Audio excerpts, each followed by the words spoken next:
ओम नमोस्तु नमोस्तु नमोस्तु नमोस्तु नमोस्तु।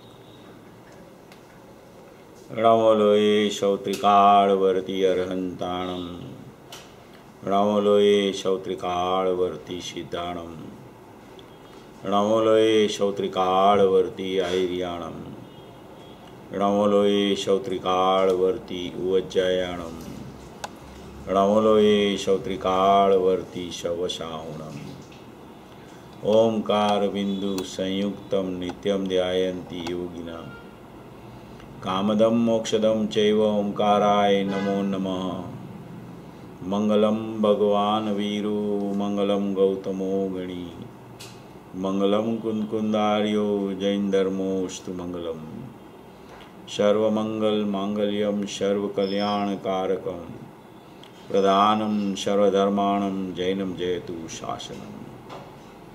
नमः शमैशाराय स्वानुभूत्या चकाशते, चित्स्वभावाय भावाय सर्वभावान्तरच्छिदे। एगो में शाश्वतोपाज्ञान दर्शन लक्षणों, शेषा में बाहिरा भावा शवे संयुग लक्षणा। मारो सुशाश्वत एक दर्शन ज्ञान लक्षण जीव छे, बाकी बधा संयोग लक्षण भाव मुझथी बाह्य छे। હું એક શુદ્ધ સદારૂપી જ્ઞાન દર્શનમય કરે, કઈ અન્ય તે મારું જરી પરમાણુ માત્ર નથી અરે। જે જાણતો અરહંતને ગુણદ્રવ્યને પર્યયપણે, તે જીવ જાણે આત્મને તસુ મોહ પામે લઈ ખરે। નથી અપ્રમત કે પ્રમત નથી જે એક જ્ઞાયક ભાવ છે, એ રીત શુદ્ધ કથાયને જે જ્ઞાત તે તો તે જ છે। જેમ નેત્ર તેમજ જ્ઞાન નથી કારક નથી વેદ કરે, જાણે જ કર્મો ઉદય નિર્જરા બંધ તેમજ મોક્ષને। ધ્રુવ ચલને અનુપમ ગતિ પામેલ સર્વેશિતને, વંદી કહું સુત કેવડી કથિતા સમય પ્રાપ્ત હો। તું સ્થાપ નિજને મોક્ષ પંથે, ધ્યાનુભવ તેહને, તેમાં જ નિત્ય વિહાર કર, નહીં વિહર પર દ્રવ્યો વિશે। ओम श्री नमः सिद्धेभ्य नमः सिद्धेभ्य नमः सिद्धेभ्य। ये आचार्य योगिंदु देव द्वारा रचा हुआ परमात्म प्रकाश दृष्टि प्रदान भावना प्रदान ग्रंथ है। उसमें अपनी चर्चा उसके प्रथम विभाग की 68 नंबर की गाथा के ऊपर चल रही है। बहुत प्रयोजनभूत और मार्मिक प्रकरण ये 68 नंबर की गाथा में पूरा दृष्टि का विषय को सिद्ध करने का प्रकरण है। कोई भी जीव दृष्टि का विषय की बात सुनता है तो उसको वास्तव में ऐसा लगता है कि ये मेरी बात है। ये जितनी भी चर्चा आती है वो मेरे लिए मेरी चर्चा आ रही है, ऐसा उसको लगे बिना रहता नहीं। क्योंकि स्वरूप ही ऐसा है कि जो अपना त्रिकाल शाश्वत जो शुद्ध स्वभावी भगवान आत्मा है, वो कभी अशुद्ध भी हुआ नहीं और कभी शुद्ध भी होता नहीं। वो तो त्रिकाल शुद्ध प्रथम से ही रहता है। इसलिए अशुद्ध होना और शुद्ध होना ये सब आत्मा के बाहर चलता रहता है।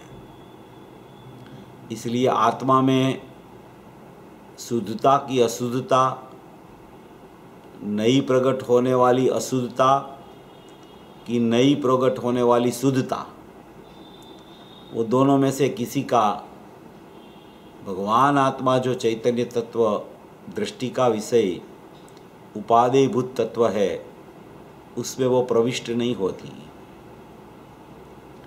वो अशुद्धता और शुद्धता पर्यायों में चलती रहती है, और जो पर्याय भाव है, पर्याय भेद है, उत्पाद व्यय स्वभाव है, परिणमन स्वभाव है, एक समय का सत्य स्वभाव है,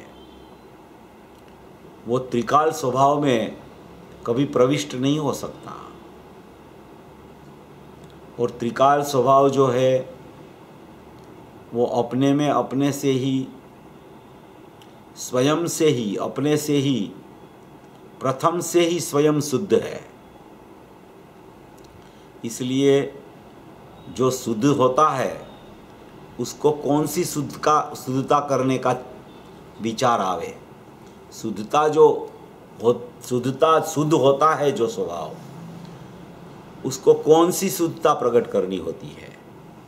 जो अशुद्ध होता है उनको शुद्धता प्रकट करने का विकल्प चलता रहता है, मगर जो प्रथम से ही शुद्ध होता है, अनादि अनंत होता है, चैतन्य प्रकाश रूपी चैतन्य मूर्ति जो होती है, उसमें कहाँ शुद्ध होना है, क्योंकि वो तो प्रथम से ही शुद्ध है।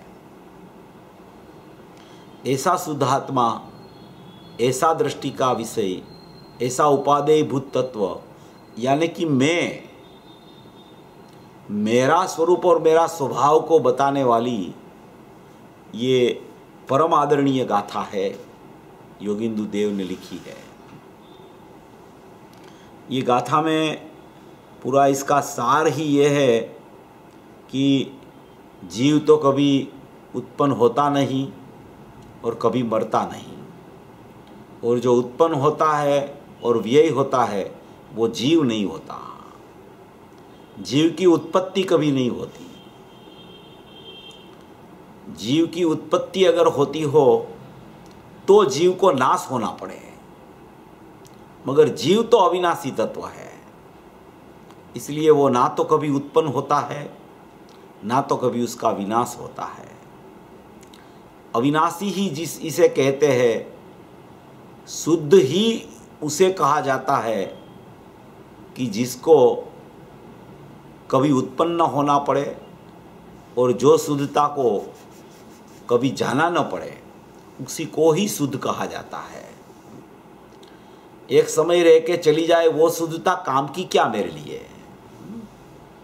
मेरे लिए तो अनादि अनंत शुद्धता मेरी पड़ी है अंदर में विद्यमान, वही तो मेरा स्वभाव है, वही तो मेरा स्वरूप है, वही तो मेरी शक्ति है, वही तो मेरा गुण है, वही तो आदरणीय वस्तु है। तो ये पूरा उत्पाद व्यय से रहित ध्रुव की चर्चा यहाँ 68 नंबर की गाथा में योगिंदु देव आचार्य ने बहुत प्रयोजनभूत विषय यहाँ रखा है। इसमें अपना विषय जो चल रहा है, पूज्य गुरुदेव श्री का प्रवचन में ये 47 नंबर का प्रवचन है, परमात्मा प्रकाश भाग 2, प्रवचन नंबर 47, और उसका पेज नंबर 217 217 नंबर के पेज पर अपनी पूज्य गुरुदेव श्री का प्रवचन पर स्वाध्याय चर्चा चल रही है। इसमें अपन ने ये 217 नंबर का दूसरा पैराग्राफ भी देख लिया था कि अभी तो गड़बड़ बहुत हो गई, व्यवहार से हो न ऐसे उससे हो न, दया दान व्रत को करे न उससे धर्म होगा। अरे भगवान, ये तो बंद मार्ग है न, उससे मोक्ष मार्ग होता है क्या? बंद मार्ग तो द्रव्य का आश्रय लेते हैं क्या? रागादि भाव है वो तो बंद मार्ग है, उसमें तो लक्ष्य पर का है, दिशा पर की है, वो दशा की दिशा तो पर तरफ है, वो दशा की दिशा पर तरफ है, और जो मोक्ष मार्ग सच्चा है उसकी दशा की दिशा स्व तरफ है। देखो, रागादि बंद मार्ग की दशा की दिशा पर तरफ है, और मोक्ष मार्ग सच्चा है उसकी दशा की दिशा स्व तरफ है। अभी स्व तो स्वरूप रहता है, दशा यहाँ है, दशा पर तरफ जावे तो बंद मार्ग है, दशा स्व तरफ आवे तो मोक्ष मार्ग है। और ये तो मोक्ष स्वरूप भगवान आत्मा है, परिपूर्ण तत्व है, चैतन्य तत्व है, ज्ञायक भाव है, नित्य निरावरण तत्व है, अविनाशी अचलित तत्व, ऐसा अनुपम तत्व है। ये अनुपम तत्व बता रहे हैं कि जो मोक्ष मार्ग सच्चा है उसकी दशा की दिशा द्रव्य तरफ है, समझ में आया, अरे रे ऐसी बात प्रभु की, लोगों ने उसमें गड़बड़ में डाल दी सब। ये अपन ने यहाँ तक देखा था। उसके बाद का पैराग्राफ अपन देख रहे।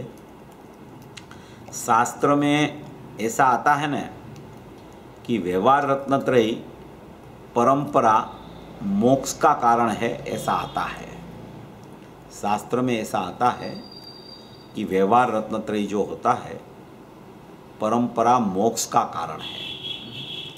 अभी व्यवहार रत्नत्रयी होता किसको है? पहले व्यवहार रत्नत्रयी परंपरा मोक्ष का कारण है, तो व्यवहार रत्नत्रयी होता किसको है? किसे व्यवहार रत्नत्रयी कहा जाता है?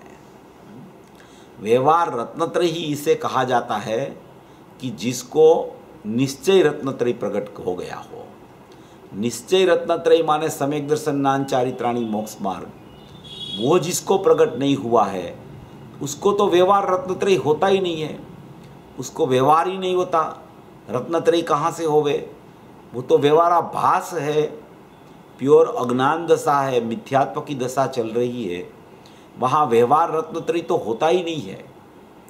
इसलिए निश्चय रत्नत्रयी पहले जिसको प्रकट होता है, सम्यक दर्शन ज्ञान चारित्राणी मोक्ष मार्ग जिसको प्रकट होता है, उसको व्यवहार रत्नत्रयी होता है। और वो व्यवहार रत्नत्रयी परंपरा, परंपरा माने एक बार जिसको निश्चय रत्नत्रयी प्रकट हो गया हो, वो निश्चय रत्नत्रयी अनुभूति के काल में, निर्विकल्प दशा के काल में प्रकट होता है।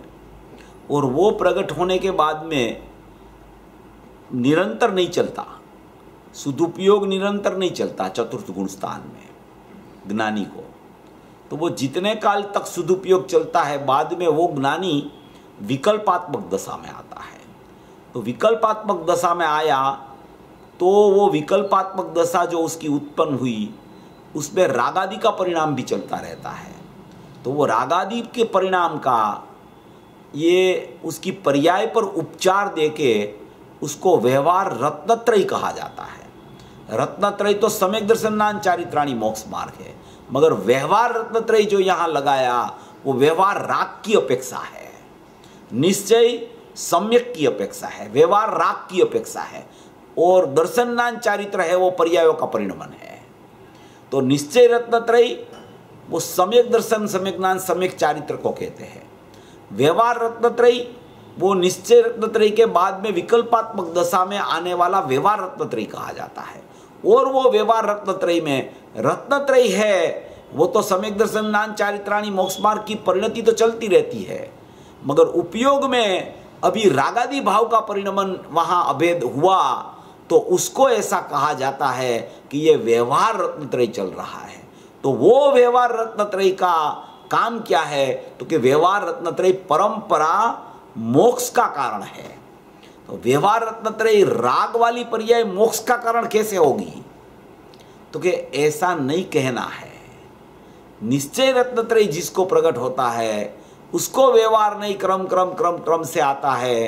तो निश्चय रत्नत्रयी के बल से वो मोक्ष मार्ग आगे बढ़ता रहता है, तो उसके साथ में व्यवहार है, तो उसको भी उपचार से परंपरा मोक्ष का कारण कहने में आया है। सचमुच में वो व्यवहार रत्नत्रयी कभी मोक्ष का कारण हो सकता नहीं है। अगर राग मोक्ष का कारण हो जाए, ऐसा व्यवहार मोक्ष का कारण हो जाए, तो उससे उत्पत्ति मोक्ष की हो जाए, ऐसा कभी नहीं होता। मगर उसको साथ में देखकर, रागादि भाव व्यवहार रत्नत्रयी वाला साथ में देखकर, वो साथ में चलता होने से ऐसा मोक्ष मार्ग का, मोक्ष का परंपरा कारण व्यवहार रत्नत्रयी को कहने का एक उपचार का कथन आता है। उसको यहाँ ऐसा कहा कि शास्त्र में ऐसा आता है न कि व्यवहार रत्नत्रयी परंपरा मोक्ष का कारण है, ऐसा आता है। किसको? देखो यहाँ प्रश्न किया गुरुदेव ने, किसको? वो व्यवहार रत्नत्रयी मोक्ष का कारण परंपरा किसको कहा जाता है? तो कहते हैं कि जिसको त्रिकाली भगवान, त्रिकाली भगवान माने ज्ञायक भाव, माने कि अपरिणामी तत्व, अविनश्वर तत्व, ध्रुव चैतन्य स्वभाव, दृष्टि का विषय, वो जिसको त्रिकाली भगवान बंध मोक्ष की पर्याय से रहित है, वो त्रिकाली भगवान कैसा है कि जिसमें बंध की पर्याय भी नहीं है, जिसमें मोक्ष की पर्याय भी नहीं है। जो परिणमन चलता है उत्पाद व्यय का, वो उत्पाद व्यय ही उसमें नहीं है, इसलिए उत्पाद व्यय में बंध मोक्ष होता है। वो बंध मोक्ष की पर्याय भी त्रिकाली ध्रुव में नहीं है। त्रिकाली भगवान बंध मोक्ष की पर्याय से रहित है। ऐसी जिसको अनुभव में दृष्टि हुई, त्रिकाली भगवान बंध मोक्ष की पर्याय से रहित है ये, ऐसी जिसको अनुभव के काल में अनुभव में दृष्टि हो गई, नजर पड़ गई, दृष्टि हो गई, श्रद्धा सम्यक हो गई, अहम कर लिया यहाँ द्रव्य के ऊपर, ऐसी जिसको अनुभव में दृष्टि हो गई और जिसको आनंद का स्वाद आता है, आनंद का स्वाद आता है, जिसको अतीन्द्रिय आनंद का स्वाद आता है।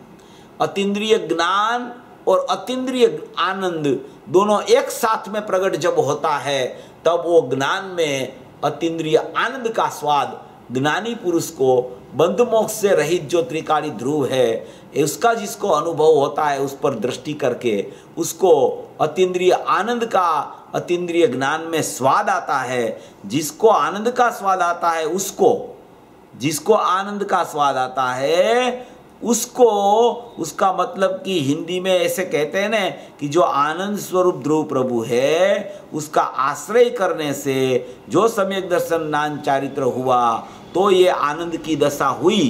त्रिकाली आनंद है, उसकी आनंद दशा हुई। त्रिकाली आनंद तो अंदर पड़ा है, वो त्रिकाली आनंद मूर्ति भगवान आत्मा है, त्रिकाली ज्ञान मूर्ति भगवान आत्मा है, त्रिकाली चैतन्य स्वरूपी भगवान आत्मा है। ऐसा भगवान आत्मा जो बंधमोक्ष की पर्याय से रहित है, उसकी उस पर दृष्टि करके जिसको अनुभव हो गया, और अनुभव होते ही जिसको आनंद पर्याय में प्रकट हो गया, और वो आनंद पर्याय में प्रकट हो गया, वो आनंद मूर्ति अंदर है, उसमें से वो आनंद की पर्याय उसको प्रकट हो गई, तो आनंद की दशा हुई। उसको सचमुच में व्यवहार रत्नत्रय परंपरा मोक्ष का कारण कहने में आता है। निश्चय रत्नत्रय के बिना व्यवहार रत्नत्रय को परंपरा मोक्ष का कारण कहने में आता नहीं, ऐसा यहाँ सिद्ध कर रहे हैं। अर्थात जो आनंद स्वरूप प्रभु है, ध्रुव प्रभु है, उसके आश्रय करने से जो सम्यक दर्शन ज्ञान चारित्र हुआ, तो ये आनंद की दशा हुई। त्रिकाली आनंद है, उसकी आनंद दशा हुई। समझ में आया?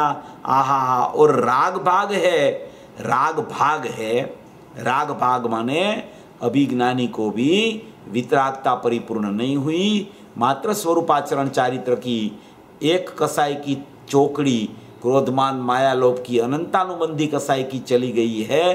बाकी के 3 कसाई की चौकड़ी संज्वलन की आखिरी और अप्रत्याख्यान प्रत्याख्यान की चौकड़ी, ऐसी 3 कसाई वाली चौकड़ी का अभी सद्भाव ज्ञानी को वर्त रहा है। इसलिए उसको जो राग भाग है, उसको राग वर्त रहा है। जहाँ कसाई है वहाँ राग होता है। तो कसाई माने कि 3 कसाई की चौकड़ी विद्यमान है, तो इसलिए वहाँ राग भाग विद्यमान है। तो जहाँ राग भाग है, जितना शुभ उपयोग है, वो जितना शुभ उपयोग है, शुभ उपयोग माने राग, राग माने कसाई का परिणमन, अकसाई परिणमन सम्यक दर्शन ज्ञान चारित्राणी मोक्ष मार्ग का, कसाई का परिणमन व्यवहार रत्नत्रय का, वो राग भाग है, वो शुभ भाव है, वो शुभ उपयोग बोला जाता है। उपयोग के साथ में राग का मिश्रितपना देखना, उसको शुभ उपयोग बोला जाता है। तो ऐसे कहते हैं कि वो राग भाग है, जितना शुभ उपयोग है। भगवान ने व्यवहार नहीं से जो कथन करके व्रत और नियम और तपस्या और क्रियाकांड कहा, वो सब अशुद्ध नहीं का विषय है। देखो क्या कहते हैं कि भगवान ने, देखो राग भाग है, पहले तो चर्चा ये आ गई कि व्यवहार रत्नत्रय परंपरा मोक्ष का कारण है। अभी व्यवहार रत्नत्रय किसको होता है कि जिसको निश्चय रत्नत्रय अपना ज्ञायक भाव जो त्रिकाली ध्रुव है, जिसमें बंधमोक्ष की पर्याय नहीं है, उसका आश्रय लेके जिसको अनुभूति में आनंद की दशा, आनंद अंदर अतीन्द्रिय पड़ा है, उसमें से आनंद की दशा प्रकट हो गई, उसको निर्विकल्प दशा में जब वो ज्ञानी च्युत हुए, तब वो विकल्पात्मक दशा में आया, तब उसको व्यवहार रत्नत्रय राग के साथ में वो पर्याय को मिलाना, वो व्यवहार रत्नत्रयी उसको खड़ा होता है। ये पहली बात कर दी। फिर कहते हैं कि जो राग भाग है, जितना शुभ उपयोग है, राग भाग माने शुभ उपयोग है, भगवान ने व्यवहार नहीं से उसका कथन करके व्रत और नियम और तपस्या और क्रियाकांड, व्रत नियम तपस्या और क्रियाकांड, व्रत ले लेना कोई बाहर में, कोई नियम लेना माने कि कोई प्रतिज्ञा करके नियम ले लेना कि इतना ही मेरे को अभी आज आहार ग्रहण करना है, इधर तक ही जाना है, दिशा नक्की कर लेना, उसको भी नियम कहा जाता है। व्रत माने कि आज आहार में इतना ही आहार लेना है, वो व्रत कर लिया, नियम कर लिया। तपस्या कर ली, तपस्या माने कि एकासन कर लिया, उपवास कर लिया, कोई भी प्रकार का क्रियाकांड कर लिया है, वो सब अशुद्ध नई का विषय है। अशुद्ध नई, अशुद्ध नई किसे कहते हैं? अशुद्ध जो चीज़ें हैं वो त्रिकाली द्रव्य अपेक्षा से वो जो चीज़ें दिखती है, व्रत नियम तप क्रियाकांड, वो त्रिकाली द्रव्य की अपेक्षा से वो सब चीज़ें अशुद्ध है। वो सब चीज़ें कैसी है? अशुद्ध है। त्रिकाली द्रव्य शुद्ध है तो ये व्रत नियम तप क्रियाकांड है वो अशुद्ध है। तो वो अशुद्ध जो वस्तु है वो अशुद्ध नहीं है, वो उसको जो देखता है, वो अशुद्ध वस्तु को जो देखता है वो एक नई उसको देखती है।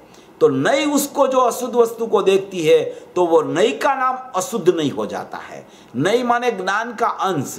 श्रुत ज्ञान प्रमाण पूरा होता है, उसमें जो श्रुत ज्ञान प्रमाण में जो नई में ज्ञान का अंश होता है, वो ज्ञान का अंश व्रत नियम तप और क्रियाकांड, ऐसी अशुद्धता, वो अशुद्धता त्रिकाली द्रव्य शुद्ध है, उस अपेक्षा से वो अशुद्ध है। ऐसी अशुद्धता को देखने वाला कोई ज्ञान का अंश होता है तो वो ज्ञान का अंश माने नहीं, अशुद्धता को देखता है, उसका नाम ये ज्ञान का अंश में नहीं है, वो अशुद्ध नहीं नाम पड़ गया क्योंकि उसका विषय अशुद्ध है।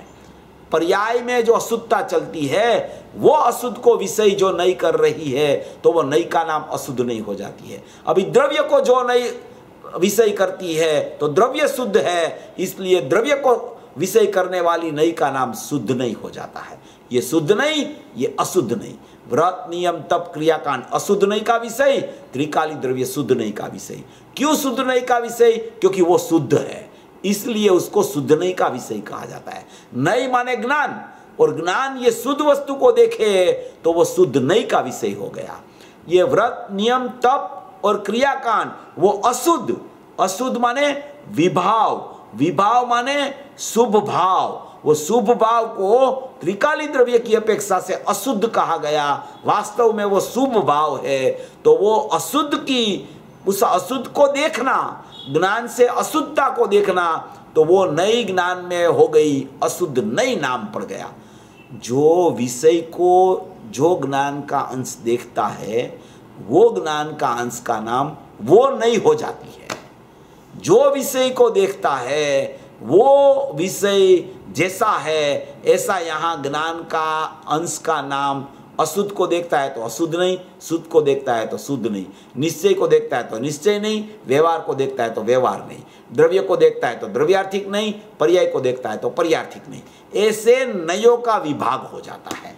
तो यहाँ कहते हैं कि जो राग भाग है, जितना शुभ उपयोग है, भगवान ने व्यवहार नहीं से जो कथन करके व्रत ने नियम ने तपस्या ने क्रियाकांड कहा, वो सब अशुद्ध नहीं का विषय है और बंध का कारण है। अशुद्ध नहीं का विषय जो होता है वो नियम से बंध का कारण होता है। शुद्ध नहीं का विषय जो त्रिकाली द्रव्य होता है वो कभी बंध का कारण नहीं होता। और अशुद्ध नहीं का विषय जो अशुद्धता है उसमें नियम से बंध होता है। क्यों बंध होता है? वहाँ बंध का कारण उसको क्यों कहा गया? क्योंकि वो जो व्रत नियम तप और क्रियाकांड है उसने आत्मा को नहीं बताया, उसने पर पदार्थ को बताया, पुद्गल को बताया, इसलिए वो बंध का कारण है। जो आत्मा को बताने वाली नहीं होती है वो नहीं सचमुच में बंध का कारण नहीं होती है। अशुद्ध नहीं बंध का कारण होता है, शुद्ध नहीं बंध का कारण नहीं होता है, क्योंकि शुद्ध नहीं का विषय शुद्ध है, अशुद्ध नहीं का विषय अशुद्ध है। इसलिए वो अशुद्ध नहीं का विषय में जो व्रत नियम तप और क्रियाकांड है वो सचमुच में बंध का कारण है अशुद्ध नहीं का विषय बंध का कारण है, वो मोक्ष का कारण नहीं हो सकता। कितना भी शुभ भाव कर ले, नववीं ग्रेवयक तक चला जाए, फिर भी इतनी कसाई की मंदता हो जाए, इतनी कसाई की मंदता हो जाए हैं कि समझ लो कसाई की मंदता का ऐसा प्रकार तो नवमी ग्रेवेक वाला तो अभी तो कहीं दिखने भी नहीं मिलता। ऐसी कसाई की मंदता हो जाए, फिर भी वो कसाई की मंदता अशुद्ध नहीं का विषय है, वो बंध का कारण है। क्यों बंध का कारण है? क्योंकि वो अशुद्धता ने त्रिकाली द्रव्य को लक्ष्य में नहीं लिया, इसलिए वो बंध का कारण हो जाती है। कोई भी पर पदार्थ को, पुद्गल को, या तो एक समय की पर्याय को लक्ष्य में लेने वाला परिणमन है, वो सचमुच में बंध का कारण होता है। और सचमुच में त्रिकाली द्रव्य को लक्ष्य में लेने वाला जो शुद्ध नहीं का प्रकरण है, वो मोक्ष का कारण हो जाता है। इसलिए वो बंध का कारण है। और मोक्ष का मार्ग जो है वो निर्मल पर्याय है। मोक्ष का मार्ग क्या है? व्रत, नियम, तप और क्रियाकांड है, वो बंध का मार्ग है, वो अशुद्ध नहीं का विषय है। वो उसको व्यवहार रत्नत्रय भी कहा गया उपचार से। मगर ये यहाँ क्या कहते हैं कि मोक्ष का मार्ग जो है वो निर्मल पर्याय है।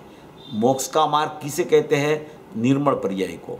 वो मोक्ष का मार्ग सम्यक दर्शन ज्ञान चारित्राणी मोक्ष का मार्ग, वो क्या है? निर्मल पर्याय है। तो निर्मल पर्याय को मोक्ष का मार्ग क्यों कहा? क्योंकि वो निर्मल पर्याय त्रिकाली द्रव्य के आश्रय से प्रकट हुई, इसलिए उसको निर्मल कहा गया। निर्मल कहा गया और त्रिकाली द्रव्य के आश्रय से वो प्रकट हुई, इसलिए वो मोक्ष का मार्ग है। क्योंकि वो पर्याय से आगे आगे जाके वो मोक्ष तक चला जाने वाला, इसलिए मोक्ष का मार्ग में प्रवृत्तिशील कराने वाली जो निर्मल पर्याय हैं, उसको मोक्ष का मार्ग कहने में आता है। क्योंकि वो मोक्ष तरफ ले जाती है अपने को। मोक्ष का मार्ग किसे कहे? कि जो मोक्ष तरफ ले जाए। इसलिए कहते हैं कि ये मोक्ष का मार्ग जो है वो निर्मल पर्याय है। और वो निर्मल पर्याय मोक्ष का मार्ग है, उसका आश्रयदाता भगवान है। आश्रयदाता ये भगवान चैतन्य तत्व है। वो आश्रयदाता क्यों कहा? आश्रय देता नहीं वो किसी को, निर्मल पर्याय को आश्रय नहीं देता, मगर पर्याय उसके आश्रय से प्रकट हुई, उसका लक्ष्य करके प्रकट हुई, उसकी तरफ मुख करके प्रकट हुई, उसकी सन्मुख होकर प्रकट हुई। इसलिए ये भगवान आत्मा को आश्रयदाता कहने में आता है। आश्रयदाता का मतलब ये नहीं कि यहाँ से कोई ये आश्रय देने वाला बैठा है और वो आश्रय देता रहे उसको, ऐसा नहीं है। मगर जो पर्याय पर तरफ थी, वो पर से लक्ष्य छुड़ के वो स्व तरफ अपनी तरफ आ गई, तो उसने इसका आश्रय लिया, ऐसे कहने में आता है। आश्रय ना तो कोई देता है, ना तो सचमुच आश्रय पर्याय लेती है। आश्रय क्यों कहा गया? कि वो पर्याय में निर्मलता प्रकट हो गई, तो तब उसका मुख किस तरफ था, सन्मुखता किस तरफ थी? तो कि द्रव्य की तरफ थी, इसलिए उसको आश्रयदाता कहा। और ये पर्याय को आश्रय लेने वाली कहने में आता है।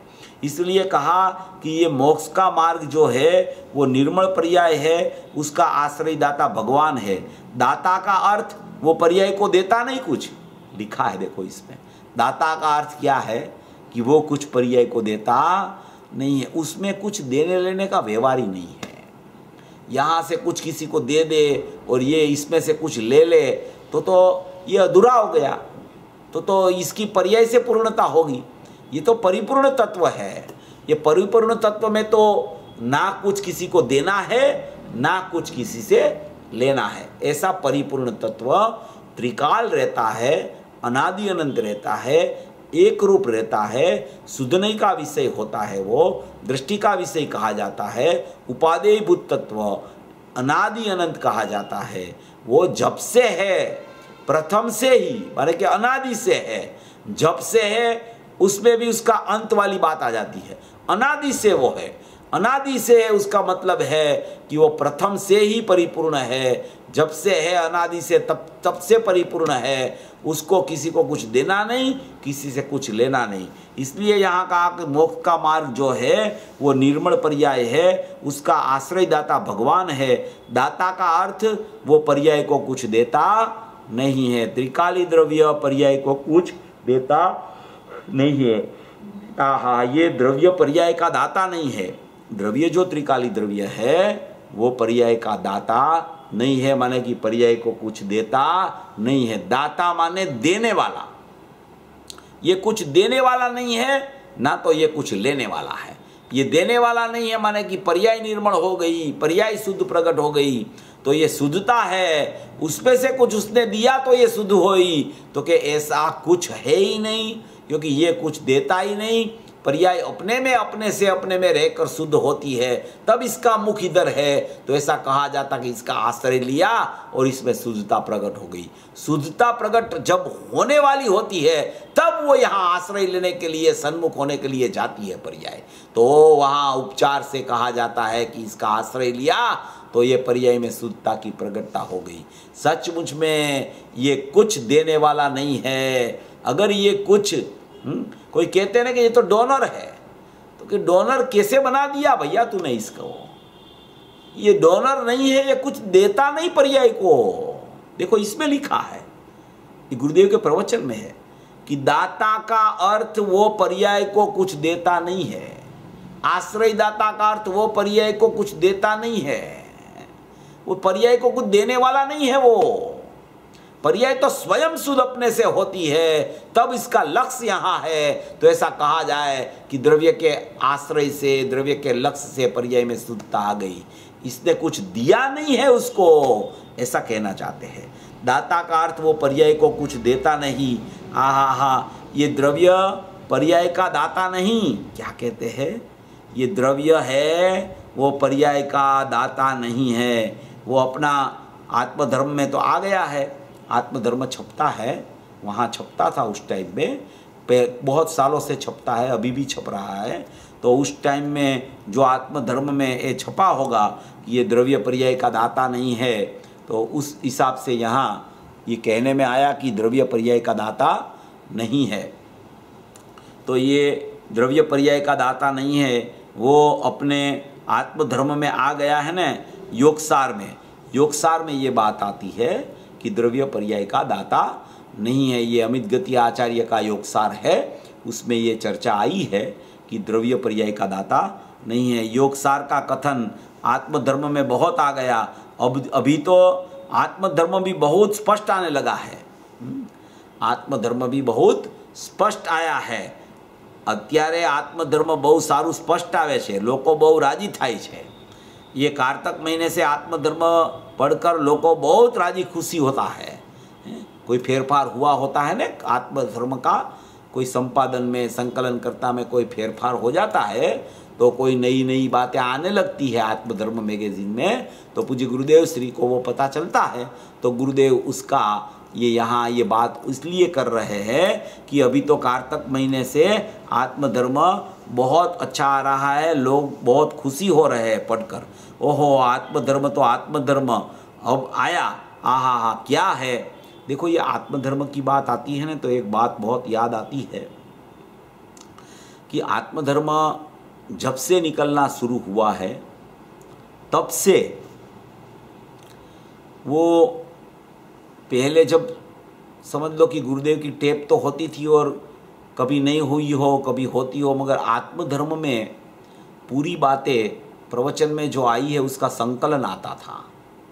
तो ये सब आत्मधर्म अपनी वितरागवाणी वेबसाइट में भी है, मेरे ख्याल से आत्मधर्म.com में भी है। तो ये पहले से सब आत्मधर्म सचमुच में उसका अभ्यास करना चाहिए जीव को। एक बार तो उसको देख लेना चाहिए। जिसको अगर सही ढंग से स्वाध्याय ही करना हो जिसको, तो एक बार तो पहले से, पहले अंक से, जब पहला अंक शुरू हुआ तब से उसको आत्मधर्म एक के बाद एक के बाद एक पढ़ लेना चाहिए। तो क्या होगा कि पूरी गुरुदेव की हिस्ट्री, पूरा गुरुदेव का जीवन, जो उनका आध्यात्मिक जीवन था, जो उसने सार परोसा था अपने को 45 साल तक, उसकी पूरी माहिती जो भी है वो अपने ज्ञान में आ जाएगी। तब जो गुरुदेव का महिमा आएगा अपने को, और गुरुदेव के महिमा के हिसाब से अपने भगवान आत्मा का महिमा आएगा, तो वो उसकी ये कीमत अपन कुछ कह नहीं सकते। इसलिए आत्मधर्म जब से बाहर निकला तब से एक बार पढ़ लेना चाहिए, क्योंकि बहुत सी बातें ऐसी होती है कि गुरुदेव ने कही होती है, उस टाइम पे आत्मधर्म में छप जाती है, फिर वो मिलती भी नहीं कहीं कभी कभी अपने को। तो इसलिए इसमें बहुत रहस्य है। एक बार जो अभ्यासी जीव होते हैं उनको ये पहले से आत्मधर्म पढ़ लेना चाहिए। ज़्यादा टाइम नहीं लगता है, थोड़ा टाइम लगता है। अगर कोई पुरुषार्थ करे तो 1 साल में सब आत्मधर्म पढ़ सकता है। वो स्वाध्याय का एक क्रम ही बना ले कि अभी अपने को स्वाध्याय में आत्मधर्म ही पढ़ना है, तो वो आत्मधर्म पढ़े तो बहुत से विषय जो पता नहीं होता है वो गुरुदेव के माध्यम से उसमें छपे हुए होते हैं, वो पूरे विषय अपने को ख्याल में आ जाए। तो ऐसा जिसको इतनी रुचि है तो उसको ये करना चाहिए। फिर ये 218 नंबर का पेज है। जो आत्मा और आत्मधर्म 2 शब्द है। गुरुदेव क्या कहते हैं? आत्मा और आत्मधर्म ये 2 शब्द है। आत्मा और धर्म ये 2 शब्द है, गुरुदेव ऐसा कहते हैं। जे आत्मा और आत्मधर्म 2 शब्द है। तो आत्मा है वो तो त्रिकाली है, आत्मा है वो तो ध्रुव है, वो तो चैतन्य वस्तु है, वो तो ज्ञायक भाव है, वो तो परिपूर्ण तत्व है, वो तो अनादि अनंत त्रिकाल रहने वाला है। तो कहते हैं आत्मधर्म, आत्मा और आत्मधर्म 2 शब्द है। तो आत्मा है वो तो त्रिकाली है और उसमें बंध मोक्ष भी नहीं। त्रिकाली आत्मा में बंध मोक्ष भी नहीं है। पहले ये कह रहे हैं, आत्मधर्म में आत्मा की व्याख्या कर रहे हैं कि त्रिकाली द्रव्य में तो बंध मोक्ष भी नहीं, मोक्ष का मार्ग भी उसमें नहीं। और जो बंध और मोक्ष है, कहा ने 68 गाथा में कि बंध भी व्यवहार नहीं से है और मुक्ति भी व्यवहार नहीं से है भाई। क्या कहा सुनो भाई, ये तो अलौकिक मार्ग है। आहा, बंध भी व्यवहार है। राग की एकता में जो पर्याय में राग की एकता जो पर्याय में है वो व्यवहार है, पर्याय है ना। और मुक्ति का मार्ग सच्चा निश्चय है, वो भी व्यवहार है, पर्याय है ना। बंध का मार्ग हो कि मुक्ति का मार्ग हो, दोनों व्यवहार है। मगर आत्मधर्म, आत्मा का धर्म किसे कहते हैं? कि आत्मा के लक्ष्य करके, आत्मा को ऊर्ध्व करके, आत्मा सन्मुख होके परिणमित हो जाए, उसको धर्म कहने में आता है। धर्म माने सम्यक दर्शन चारित्राणि मोक्ष मार्ग, और आत्मा माने त्रिकाली द्रव्य की, जिसमें बंध मोक्ष की पर्याय नहीं है। द्रव्य में पर्याय नहीं है, उसका नाम अनेकांत है। और द्रव्य में पर्याय नहीं है, द्रव्य मैं हूं और पर्याय मेरे में नहीं है, वो अस्ति नास्ति अनेकांत हो गया। और द्रव्य आत्मा है, उसके आश्रय से जो धर्म प्रकट होता है उसको आत्म धर्म कहा जाता है। इसलिए ये मैगजीन का नाम आत्म धर्म रखा कि उसमें त्रिकाली द्रव्य भी आ गया और निर्मल पर्याय भी आ गई। इसको आत्म धर्म कहा जाता है। ये आत्म धर्म 2 शब्द है। वो आत्मा है वो तो त्रिकाली है, उसमें बंध और मोक्ष भी नहीं, मोक्ष का मार्ग भी उसमें नहीं। जो बंध मोक्ष है, कहा न 68 गाथा में, बंध भी व्यवहार नहीं से है, मुक्ति भी व्यवहार नहीं से है। ये अपन ने ले लिया था पहले भी कि बंध को भी व्यवहार नहीं का विषय कहा और मोक्ष को भी व्यवहार नहीं का विषय कहा। अभी बंध और मोक्ष में कुछ तफावत ही नहीं दिखता। किसको तफावत नहीं दिखता बंध और मोक्ष में? किसको नहीं दिखता? किसको ये दोनों बंध और मोक्ष व्यवहार नहीं का विषय दिखता है? जिसकी दृष्टि आत्मा पर चली गई है, जिसको मैं शुद्धात्मा हूं ऐसा परिणमन हो गया है, उसको ही तो व्यवहार नहीं खड़ी होती है। और जिसको व्यवहार नहीं खड़ी होती है उसको चाहे वो बंध को देखने वाला ज्ञान का अंश हो तो बंध भी पर्याय में है, इसलिए वो व्यवहार नहीं हो गया।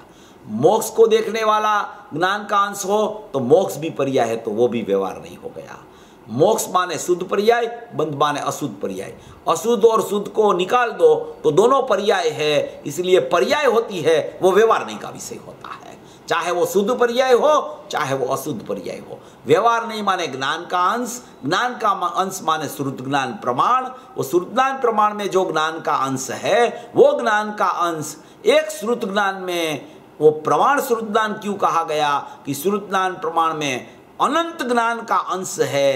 एक एक नहीं, अनंत नहीं है, एक ज्ञान के विषय अनंत नहीं है, ऐसी अनंत नयों का समुदाय को श्रुत ज्ञान प्रमाण कहा जाता है। उसमें एक व्यवहार नहीं है, वो व्यवहार नहीं का विषय बंध की पर्याय और वो ही व्यवहार नहीं का विषय मोक्ष की पर्याय होता है।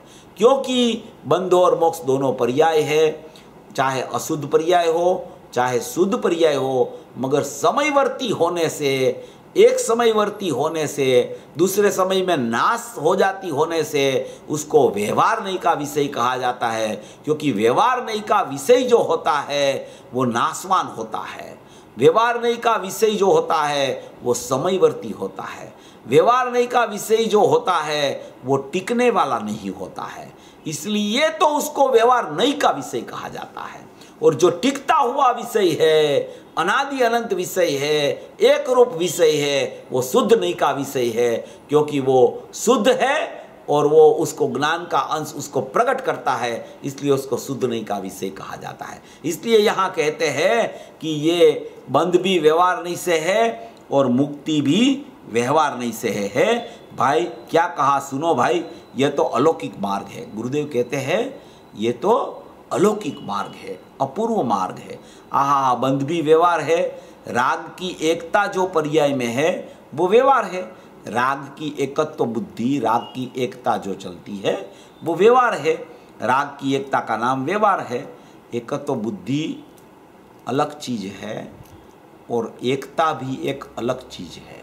अभी मैंने एकत्व बुद्धि बोला ना, एकत्व बुद्धि तो मिथ्या दृष्टि को होती है, तो ज्ञानी को राग दिखता है मगर एकत्व बुद्धि नहीं होती।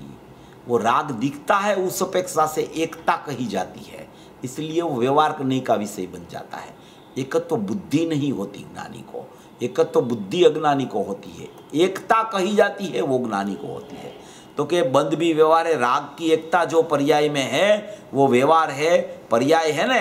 और मुक्ति का मार्ग सच्चा निश्चय है, वो भी व्यवहार है क्योंकि पर्याय है, दोनों व्यवहार है। द्रव्य निश्चय, पर्याय व्यवहार।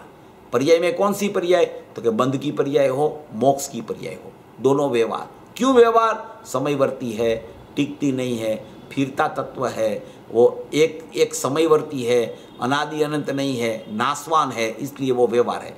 ये निश्चय क्यों है, वो अविनाशी तत्व है इसलिए वो निश्चय है, अनादि अनंत है इसलिए निश्चय है, टिकता तत्व है इसलिए निश्चय है, अपरिणामी है इसलिए निश्चय, ये परिणमता है इसलिए व्यवहार है। और व्यवहार के भेद क्या बताया कि बंध और मोक्ष। व्यवहार में क्या, एक अशुद्ध व्यवहार, एक शुद्ध व्यवहार, दोनों व्यवहार।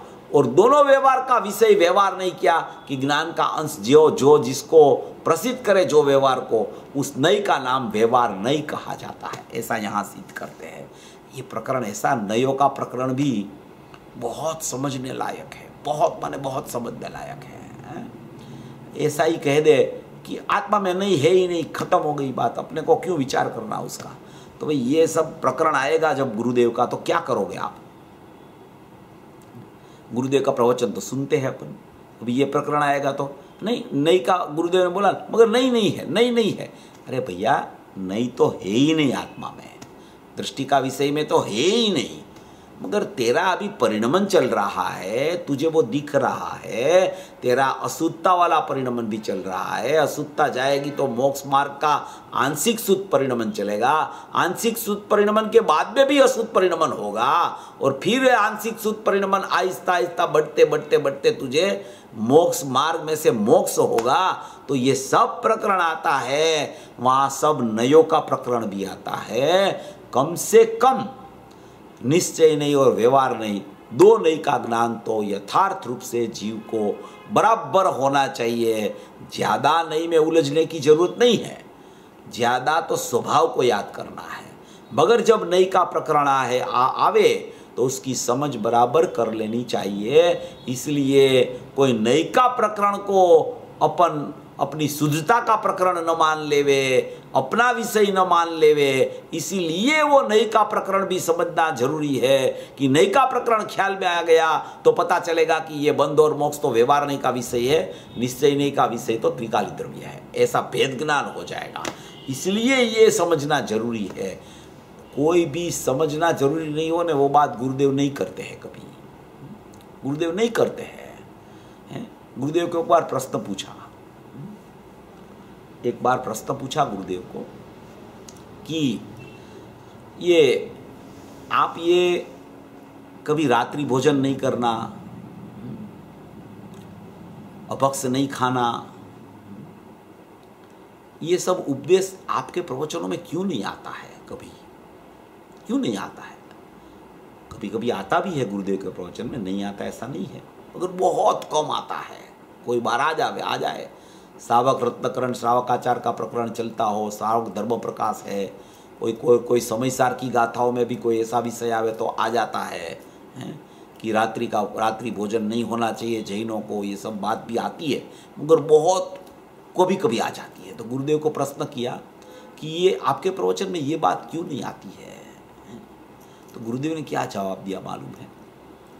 कि मुझे ये पता नहीं कि ये मुसलमानों की सभा है, ऐसा जवाब दिया गुरुदेव ने। कि ये जैनों को ये उपदेश थोड़ी होता है, ये उपदेश की बात थोड़ी है, ये तो जन्म से होता है उसको। अपक्ष नहीं खाना, रात्रि भोजन नहीं करना, कोई ऐसा कोई आहार हो उसका त्याग करना, ये सब तो जमीकंद नहीं लेना, ये सब तो नियम से उसके गर्भ में होता है, वो तो जन्म से होता है। उसका हम क्यों उपदेश देवे? उपदेश होता ही नहीं हमारी सभा में ऐसा। तो ये सब क्या है? ये गुरुदेव की बात ऐसी है ना कि चोट लगनी चाहिए अपने को। ये पुरुष ने अकेले शुद्धात्मा का उपदेश ही क्यों दिया? दो ही बात 45 साल में मुख्य रूप से कही, शुद्धात्मा का स्वरूप क्या, उसकी अनुभूति कैसे हो, बस दो ही बात। कोई भी प्रवचन निकाल लो, ये दो बात ही आती रहेगी। दूसरे पेटा विभाग आएंगे, उसमें भी वही बात गर्भित रूप से आती होगी। तो ये सब गुरुदेव की ऐसी बातें हैं, अपने को समझ बराबर इसकी करनी चाहिए। ऐसा यहाँ कहना चाहते हैं कि जो भी प्रकरण आए उसको बराबर अपने ज्ञान में अवधारित करना चाहिए। ये तो अलौकिक मार्ग है, आहा। बंध भी व्यवहार है, राग की एकता जो पर्याय में है वो व्यवहार है, पर्याय है न। और मुक्ति का मार्ग सच्चा निश्चय है, वो भी व्यवहार है। मुक्ति का मार्ग सच्चा निश्चय, मुक्ति का मार्ग मोक्ष मार्ग वो सच्चा निश्चय है, क्योंकि उसने आत्मा को ग्रहण किया है, वो मुक्ति का मार्ग ने आत्मा का अनुभव किया है, वो मुक्ति का मार्ग, वो भी व्यवहार है, ऐसा कहते हैं। क्यों व्यवहार कहा? क्योंकि पर्याय है न, इसलिए वो व्यवहार है। द्रव्य वो निश्चय, पर्याय वो व्यवहार। तो क्या अभी पर्याय में अपने को मुक्ति प्रकट न होवे और बंध ही चलता रहे तो क्या फर्क पड़ेगा? क्योंकि वो दोनों व्यवहार है, बंध भी व्यवहार है, मुक्ति भी व्यवहार है। सामान्य रूप से दोनों व्यवहार हो गया, तो चाहे बंध भी होवे कि मोक्ष भी होवे, फर्क क्या पड़ता है अपने को? अपन तो त्रिकाली द्रव्य है। तो कि तेरी दृष्टि जमी है वहां।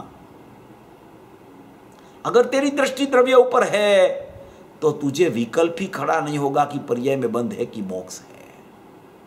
तुझे विकल्प खड़ा होता है कि पर्याय में बंध है कि मोक्ष है, उसका मतलब है कि तेरी दृष्टि यहां नहीं है। इसलिए भले पर्याय में बंध हो, कोई बात नहीं, क्योंकि वो तो है ही नहीं पर्याय द्रव्य में। तो कि ऐसा उपदेश नहीं देना चाहते हैं ज्ञानी पुरुष। ऐसा सोच के बंध होता रहे तो अपने को क्या फर्क पड़ता है? बंध की पर्याय भी व्यवहार है, मोक्ष की पर्याय भी व्यवहार है, फर्क क्या पड़ता है? त्रिकाली द्रव्य को क्या फर्क पड़ता है? तो कि नहीं, फर्क तो कुछ नहीं पड़ता त्रिकाली द्रव्य को, मगर फर्क किसको पड़ता है कि जिसने त्रिकाली द्रव्य को देखा नहीं है उसको फर्क पड़ता है, क्योंकि वो बंध में आरूढ़ है, बंध में उसकी दृष्टि पड़ी है, बंध ही बंधता रहता है उसको। तो आगे जाके परंपरा परंपरा परंपरा उसका काल बहुत नीच गति का आ जाएगा, नीची गति का आ जाएगा। इसलिए ऐसा नहीं कहना चाहते हैं कि बंध भी व्यवहार है, मोक्ष भी व्यवहार है, इसलिए कोई बात नहीं, बंध होने दो, ऐसा नहीं कहना चाहते हैं। त्रिकाली द्रव्य की अपेक्षा से बंध और मोक्ष व्यवहार है, ये कहना चाहते हैं। त्रिकाली द्रव्य को देखो तो बंध और मोक्ष व्यवहार है, अब इसको देखो ही नहीं और बोला करो कि बंध मोक्ष व्यवहार है, बंध मोक्ष व्यवहार है, बंध मोक्ष व्यवहार है, मुझे कुछ लेना देना नहीं है। ऐसा ज्ञानियों नहीं कहना चाहते हैं, तुझे मोक्ष में ले जाना चाहते हैं, इसलिए तो वो यहाँ पधारे हैं। तुझे मोक्ष मार्ग में और मोक्ष में ले जाने के लिए इसका आगमन हुआ ये पूज्य गुरुदेव श्री का यहाँ। इसलिए वो कहना चाहते हैं, आचार्य भगवान भी इसलिए कहना चाहते हैं कि तू त्रिकाली द्रव्य की दृष्टि कर कि जिसमें बंध मोक्ष नहीं है। अगर उसकी दृष्टि नहीं हुई, उसमें अहम नहीं हुआ, उसका सम्यक ज्ञान नहीं हुआ और ऐसा ही कहता रहे कि बंध मोक्ष व्यवहार है, बंध मोक्ष व्यवहार है, बंध मोक्ष व्यवहार है, उसके लिए बंध मोक्ष व्यवहार है ऐसा नहीं है। ये समझने का काम है, सब बहुत समझ चाहिए। बंध मोक्ष की पर्याय कोई व्यवहार कह दिया कि आत्मा में बंध मोक्ष है ही नहीं, तो अपनी पर्याय में जो भी चलना है चलने दो, मैं तो त्रिकाली द्रव्य हूं। तो कि ये तो एकदम 100% सत्य बात है, मगर दृष्टि हुई त्रिकाली द्रव्य की, ख्याल में आया त्रिकाली द्रव्य, उसको बंध मोक्ष व्यवहार लगता है। अभी ख्याल में ही नहीं आया और बोलता रहे बंध मोक्ष व्यवहार है, बंध मोक्ष व्यवहार है, तो ये बोलने का मार्ग नहीं है, ये परिणमन का मार्ग है। दृष्टि लगनी चाहिए द्रव्य पे, तब बंध मोक्ष है वो व्यवहार लगता है, ऐसा कहना चाहते हैं। मुक्ति का सच्चा मार्ग निश्चय है, वो भी व्यवहार है, पर्याय है न। आहा, तो कहते हैं कि वो तो राग से छुटी हुई दशा है। क्या कहते हैं कि आप ये मुक्ति का मार्ग को सच्चा निश्चय है उसको भी व्यवहार कहते हो, उसको भी पर्याय कह के निकाल देते हो कि वो बंध मोक्ष है वो व्यवहार है। तो मुमुक्षु प्रश्न करता है कि वो मुक्ति है, वो तो राग से छुटी हुई दशा है, उसमें राग ही नहीं है, उसमें तो मुक्ति में मोक्ष में वहां कहाँ राग है, उसको क्यों व्यवहार कहते हो? राग वाली पर्याय को तो व्यवहार कहो, हम समझते हैं कि राग खड़ा है। अभी राग चला गया, मुक्ति हो गई, मोक्ष हो गया, फिर उसको व्यवहार क्यों कहते हो आप? देखो गुरुदेव जवाब देते हैं कि छूटी हुई भी, राग से छूटी हुई भी पर्याय है ना, वो द्रव्य तो नहीं है ना, वो त्रिकाल तो नहीं है ना, वो प्रगट तो नया हुआ है ना, प्रगट तो वो एक समय की अवस्था है ना, वो राग का अभाव करके मोक्ष हुआ है ना, वो अनादि अनंत शुद्ध वाला तो प्रकरण नहीं है ना, वो एक रूप वस्तु तो नहीं है ना, वो राग चला गया तब मोक्ष हुआ है ना, बंध चला गया तब मोक्ष हुआ है ना, राग चला गया तब वितरागता हुई है ना, वितरागता हुई तब राग गया है ना। तो ये सब प्रकरण पर्याय का प्रकरण है, चाहे राग का छूटना चाहे वितरागता का प्रकट होना, वो भी पर्याय का प्रकरण है, एक समय की दशा का प्रकरण है। इसलिए यहां उसको व्यवहार कहना चाहते हैं।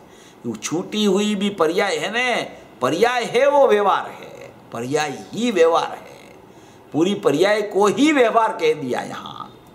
तो कितनी बहुत मजबूताई वाली बात है ये। कोई भी पर्याय हो कि बंध की पर्याय तो व्यवहार और मोक्ष की पर्याय तो निश्चय, क्योंकि मोक्ष हो गया ना, अभी तो उसने आत्मा को दृष्टि में लिया, आत्मा का लक्ष्य करके मोक्ष की पर्याय प्रकट हुई, तो वो तो निश्चय है ना। तो कि वो त्रिकाली द्रव्य की अपेक्षा से आप देखो, त्रिकाली द्रव्य को निश्चय देखो, तो मोक्ष की पर्याय भी व्यवहार, व्यवहार और व्यवहार ही है। कोई भी उसमें त्रिकाली द्रव्य का लक्षण नहीं है, लक्षण उसका साइक भाव है और त्रिकाली द्रव्य का लक्षण परम पारिणामिक भाव है। इसलिए वो दोनों पृथक पृथक है। इसलिए त्रिकाली द्रव्य निश्चय है और पर्याय मोक्ष की भी हो तो व्यवहार है, पर्याय है वो व्यवहार है। आहा हा, सूक्ष्म बात है भगवान। यहाँ तो प्रवचन सार में 47 नहीं में तो 46 नहीं में तो वहाँ तक कह दिया, 46 और 47 नहीं है ना। पहले भी गुरुदेव ने ये प्रकरण यहाँ यही प्रवचनों में लिया हुआ है, अपन ने पढ़ा था, पहले भी पढ़ लेते हैं उसको भी। 46-47 नहीं है ना, प्रवचन सार में पीछे है नई का प्रकरण जो 47 नई का आया है, उसमें पहले से ही द्रव्य नहीं, पर्याय नहीं, बाद में आखिरी में वो क्रिया नहीं, ज्ञान नहीं, बाद में निश्चय नहीं, व्यवहार नहीं, बाद में ये पूरा शुद्ध नहीं, अशुद्ध नहीं, ये सब प्रकरण वहाँ पे नयों का विषय में आया है। बहुत अच्छा विषय है, एक बार प्रवचन वो भी सुनने लायक है पूज्य गुरुदेव श्री का। 46-47 नहीं है ना, प्रवचन सार में पीछे है, वहाँ तो ऐसा कहा कि माटी को उसकी बर्तन आदि पर्याय से देखना वो अशुद्ध नहीं है। देखो मिट्टी है, मिट्टी तो द्रव्य है। अभी वो द्रव्य में से कोई बर्तन हो गया, बर्तन माने समझ लो कि उसका मटका हो गया, मटका बनाया, उसमें से मिट्टी में से मटका बना दिया है? कोई जारी बना दी, कोई रामपात्र बना दिया, तो वो पात्र है, वो मटका है, वो जारी बना दी, वो है क्या कि वो माटी ही उसमें प्रसरी हुई है। तो मिट्टी है वो क्या है कि द्रव्य है, और मिट्टी का ये बर्तन बना तो ये बर्तन पर्याय हो गई। तो पर्याय से द्रव्य को देखना तो वो अशुद्ध नहीं हो गया, और द्रव्य को खाली देखना वो शुद्ध नहीं हो गई। मिट्टी का बर्तन, मिट्टी नहीं, मिट्टी का बर्तन, क्योंकि बर्तन है ना वो नाशवान है, उसको तोड़ सकते हो आप, तोड़ दो तो भी मिट्टी तो रह जाती है, मिट्टी चली नहीं जाती। इसलिए मिट्टी है वो शुद्ध नहीं का विषय है, और मिट्टी का बर्तन है वो बर्तन सहित मिट्टी को देखना कि ये बर्तन है वो मिट्टी वाला है, तो बर्तन सहित मिट्टी को देखना वो अशुद्ध नहीं हो गई, क्योंकि वो पर्याय से द्रव्य को देखा। पर्याय में द्रव्य है, ये पर्याय द्रव्य की है, तो ये पर्याय से देखना द्रव्य को अशुद्ध नहीं हो गया, ऐसा कहना चाहते हैं। पदार्थ एक है मिट्टी। अभी गोल्ड ले लो, गोल्ड, अभी गोल्ड का समझ लो कि वीटी बन गई, चेन बन गया, हार बन गया, ये बैंगन बन गई, तो ये सब क्या है तो सोना, उसमें गोल्ड ही है, गोल्ड के अलावा कुछ नहीं है। मगर उसको क्या देखा आपने कि ये हार है, ये वीटी हो गई, रिंग हो गई, ये बैंगल्स हो गई, तो वो बैंगल्स, रिंग, हार, ये सब वो घाट बन गया सोना का।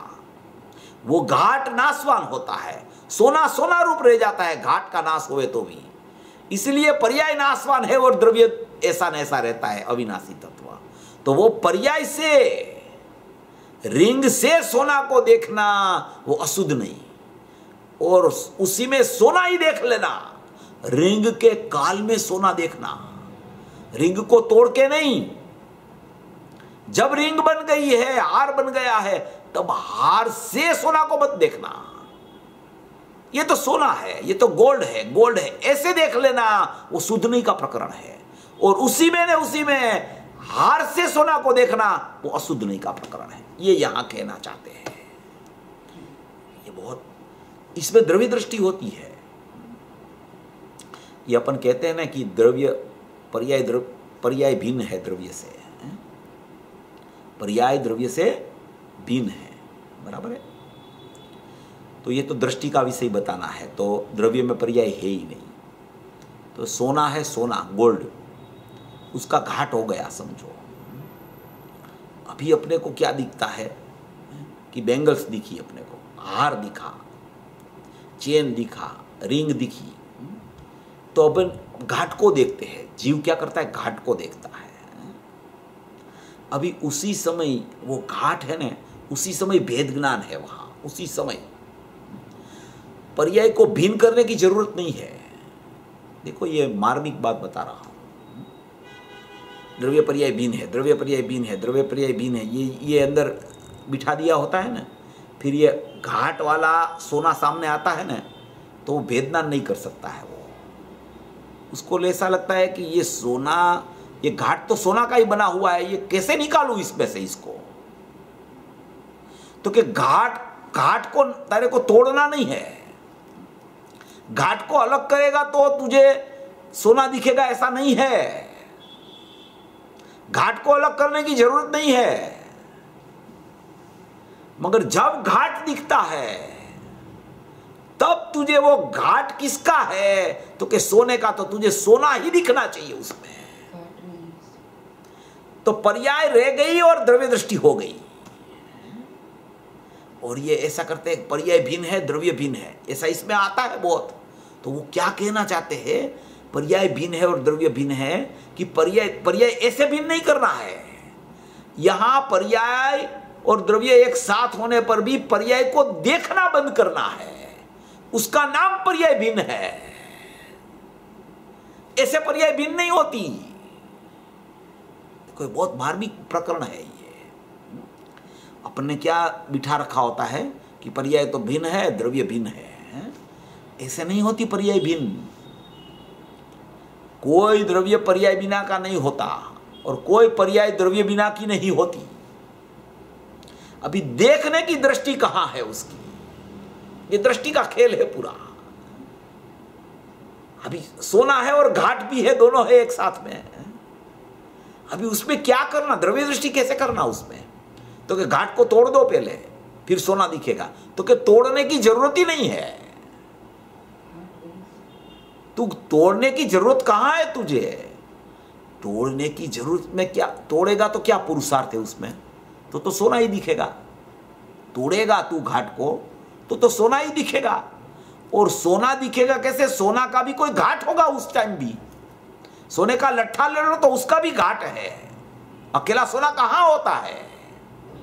होता ही नहीं सोना अकेला कभी, वो घाट वाला ही रहता है। घाट के समय घाट नहीं दिखना, घाट के समय सोना दिखना, वो द्रव्य दृष्टि है। जीव क्या करता है? घाट को एक तरफ रखने की कोशिश करता है और फिर सोना देख लूंगा मैं। नहीं दिखेगा सोना, क्योंकि घाट बिना वाला सोना होता ही नहीं कभी। सभी सोना में घाट होता है। मिट्टी का पिंड ले लो तो उसमें भी आकार है, उसमें भी। उसको गौण करके द्रव्य दृष्टि करो, ये मिट्टी ही है, ये गोल्ड ही है, उसका नाम द्रव्य दृष्टि है। ये तो क्या हो गया? द्रव्य से पर्याय सर्वथा भिन्न, उत्पाद भी द्रव्य में नहीं है। तो उसको ऐसा लग गया कि जैसे ये दीवार पृथक है और ये माने कि ये मैं पृथक हूं, ऐसा हो गया उसको। द्रव्य पर्याय की भिन्नता ऐसी नहीं होती भाई। इसलिए इसमें बता रहे हैं कि बर्तन से माने कि 46 नहीं में आया है, प्रवचन सार में पीछे है, वहां तो ऐसा कहा है कि मिट्टी को उसके वासण आदि पर्याय से देखना वो अशुद्ध नहीं है। बर्तन से मिट्टी को देखना वो अशुद्ध नहीं है। बर्तन के काल में मिट्टी देखना वो शुद्ध नहीं है। तो बर्तन को पहले तोड़ो, तो तोड़ने की जरूरत नहीं है भाई। उस समय तुझे मिट्टी दिखनी चाहिए, उसी में पुरुषार्थ है, उसी का नाम पुरुषार्थ है। पुरुषार्थ किसे कहते हैं? पर्याय को ऐसे ही भेद दो और द्रव्य देखो तो उसमें कौन सा पुरुषार्थ है? पर्याय को वहां रखो, वहां ही द्रव्य है, वो द्रव्य को दृष्टि करो, तब पुरुषार्थ है वो। ज्ञानी ऐसे देखते हैं द्रव्य को, वो पर्याय को भेज नहीं देते कहीं। तो कथन ऐसे आते हैं ना शास्त्र में, ज्ञानियों के कथन भी आते हैं, शास्त्र में भी आते हैं। तो उसको ऐसा लगता है कि ऐसे भिन्न हो गया है द्रव्य पर्याय। ऐसे नहीं होता है भाई। इसलिए यहाँ ये पूरा प्रकरण, ये नयों का प्रकरण है, उसको भी फिर अपन आगे चलाएंगे। अभी टाइम हो गया अपना। ऐसा ये बहुत मार्मिक प्रकरण है ये गाथा में। और गुरुदेव के पास तो एक शब्द आवे न तो उसको पूरा खोल देते हैं, इतना विषय आगे चला देते हैं। नई का प्रकरण में कितना खोला देखो इसमें। ये दृष्टि का विषय की गाथा है, उसमें नई लेने की क्या जरूरत है? नई तो है ही नहीं दृष्टि का विषय में। तो दृष्टि का विषय की बात करो ना, तो कि ऐसा नहीं होता है भाई। ज्ञानी का परिणमन ऐसे ही चलता है कि जहां जहां जहां उसकी एकत्वता होती है वहां से वो निकाल के अपने दृष्टि के विषय में ले जाते हैं। उसका नाम दृष्टि का विषय दृष्टि में आता है। दृष्टि का विषय बोलने से दृष्टि का विषय दृष्टि में नहीं आता भाई। ये प्रयोग का काम है, चिंतन का काम है, भेद ज्ञान का काम है, ये सब है। इस तरीके से विचार करके सभी भवी जीव अपना शुद्धात्मा को स्पर्श करे, ऐसी मंगल भाव। બહુ સરસ ચેતનમાં આપણે આજે ગુરુદેવના ઘણી બધી સ્પષ્ટતા વ્યવહાર એટલે ગુરુદેવે આપણને એટલી બધી સ્પષ્ટતા કરી કે વ્યવહાર બી પરંપરા મોક્ષનું કારણ છે, વ્યવહાર રત્નત્રય, નિશ્ચય રત્નત્રય, અને પછી શુદ્ધ નહીં અશુદ્ધ નહીંની પણ તમે સ્પષ્ટતા ઘણી કરી ને સોનાને એનો ગાંઠનો એક્ઝામ કરીને એટલે બધાને બરાબર ખ્યાલ કેવી રીતે દ્રવ્ય દ્રષ્ટિને જોવું એ ખ્યાલ આવી જશે પ્રયોગમાં મૂકીને. બહુ સરસ. જેને સવાલ હોય એ પૂછી શકે છે. રાજેશભાઈ તમારે પૂછવું છે, પૂછી લો પહેલા. થેન્ક યુ કરાબેન. ઓલું ચેતનભાઈ આત્મધર્મ મેગેઝિન નું મેન્શન કર્યું હતું ને, તો એ આપણે આત્મધર્મ વેબસાઇટમાં નથી મૂકતા, બીકોઝ બહુ જ કામ થઈ જાય અને અમે પહોંચી નથી વળતા એમાં, એટલે અમે મૂક્યું નથી. સોરી. વિતરાગ વાણી પર છે. Yes yes.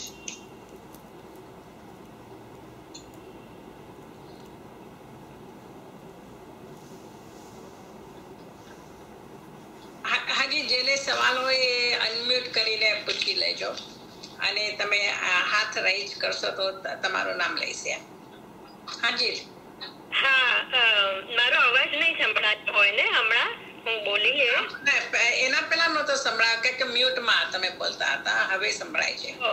અચ્છા, ઓકે. હા, ના, રાજેશભાઈએ જે કીધું ને, તો મેં પણ હમણાં ચેક કર્યું, ઇવન વિતરાગવાણીમાં પણ નથી, પણ in the past I think I have downloaded, મારા આઈપેડમાં હોવું જોઈએ. પણ મને પ્રેરણા ખરેખર મળી ચેતનભાઈ કે આ આત્મધર્મના જે બધા છે કે તમે કીધું 1 વર્ષમાં વંચાઈ જાય, maybe we will do in our સ્વાધ્યાય જે અમારા ચાલતા છે ને બધાને ભેગા થઈને, તો વાંચનમાં લેવાની સરસ પ્રેરણા મળી છે. તો થેન્ક યુ ફોર ધેટ. પણ મારે ગોતવા પડશે હવે કે ક્યાં છે.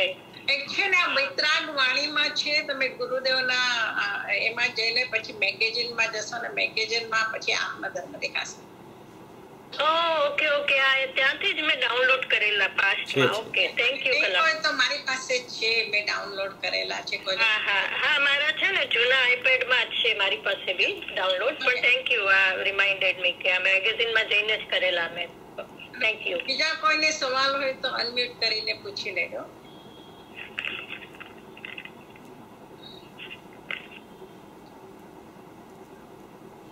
આજે બધા ચિંતનમાં છે. સારું સારું. જો ના હોય ને તો I just wanted to ask something કે પણ બીજા પેલા કોઈને પૂછવું હોય તો પૂછી લો. તમે છો તો પૂછી લો. हाँ हाँ, તમે शुरुआत में आपे व्यवहार संकेत की जो बात की आपने, तो अभी उससे ये एक उठता है प्रश्न कि हम उपचार से कई बार सम्यक सम्मुख मिथ्या दृष्टि को भी कहते हैं कि वो अभी नियम से उसका होने वाला है, तो वो बात कहनी कितनी योग्य है वो एक तो पूछना था. और गुरुदेव श्री ने आत्मसिद्धि के जो प्रवचन उन्होंने किए हैं उसमें 3 सम्यक्त्व की बात की थी, तो उसको भी किस तरह हम ले सकते हैं. और सविकल्प निर्णय में जो इतना दृढ़ निश्चय हुआ है जिसका, वो भी सम्यक्त्व का अधिकारी जो है उसको हम व्यवहार सम्यक्त्व कह सकते हैं कि नहीं. वो जो आई थिंक आत्मसिद्धि के जो 3 सम्यक्तों की बात है 751 पत्र की, उसमें तो व्यवहार संकेत कहा ही है वहां पर. और आपने जो थोड़े दिन पहले स्मरण ज्ञान की जो बात की थी, और तब आपने कहा था कि सम्यक सन्मुख मिथ्या दृष्टि के भी आगे की बात है स्मरण ज्ञान में जो जीव उद्योग हुआ है, आरूढ़ हुआ है, तो ये थोड़ा डिफरेंस आप अगर बता सके. और एक उसमें बात रख देती हूँ मैं कि बहन श्री के चर्चा में सम्यक सन्मुख मिथ्या दृष्टि की बात का जो प्रश्न पूछा था, तो उन्होंने कहा था उसके बहुत ही प्रकार है, किस तरह का बोल सकते वो पता नहीं हम उसको. और उन्होंने ही सम्यक सन्मुख मिथ्या दृष्टि नहीं कहना, उसको सम्यक दृष्टि यानी मिथ्यात्व शब्द निकाल देना, क्योंकि वो तुरंत ही पाने वाला है. और मोक्ष मार्ग प्रकाशक में तो ये बात आई है. तो ये थोड़ा क्लैरिफिकेशन चाहिए था कि किस तरह हम व्यवहार संकेत ये सारे को भी नहीं कह सकते. पहली बात तो ये है कि सिद्धांत और नियम है, ये है सिद्धांत और नियम जिसे कहा जाए वो ये है कि निश्चय के पहले व्यवहार तो खड़ा नहीं होता। पहली बात, सिद्धांत की बात बता रहा हूँ। व्यवहार इसे ही कहा जाता है कि जो निश्चय के बाद में व्यवहार खड़ा होता है, उससे पहले व्यवहार तो पहले होता ही नहीं। एक बात।